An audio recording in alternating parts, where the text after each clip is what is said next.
കാനഡയിലെ മിസിസാഗ രൂപതയിൽ കീഴിലുള്ള സ്കാബ്രയിലെ Saint Thomas Syro Malabar Catholic forane ദേവാലയത്തിൽ മോഷണം. ജനുവരി 14 ബുധനാഴ്ച രാവിലെ 9 മണിയോടെയാണ് സംഭവം റിപ്പോർട്ട് ചെയ്യപ്പെട്ടത്. ദേവാലയത്തിൽ അതിക്രമിച്ചു കയറിയ അക്രമികളാണ് മോഷണത്തിന് പിന്നിലെന്ന് ദേവാലയ അധികൃതർ അറിയിച്ചു. വിശുദ്ധ തോമസ് ലീഹായുടെ ഫസ്റ്റ് ക്ലാസ് തിരുശേഷിപ്പും പള്ളിയിലെ സക്രാരിയുടെ താക്കോലുമാണ് നഷ്ടപ്പെട്ടത്.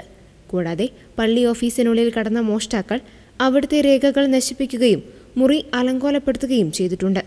ഭൗതികമായ മൂല്യത്തിനപ്പുറം വിശ്വാസികൾക്ക് ആത്മീയമായി വലിയ പ്രാധാന്യമുള്ള വിശുദ്ധ വസ്തുക്കളാണ് നഷ്ടപ്പെട്ടതെന്ന് പള്ളി പുറത്തിറക്കിയ പ്രസ്താവനയിൽ വ്യക്തമാക്കുന്നു. സംഭവത്തിൽ ടൊറാറ്റോ പോലീസ് അന്വേഷണം ഊർജിതമാക്കിയിട്ടുണ്ട്. പള്ളിക്കകത്തെ CCTV ദൃശ്യങ്ങൾ പരിശോധിച്ചു വരികയാണെന്ന് പോലീസ് അറിയിച്ചു.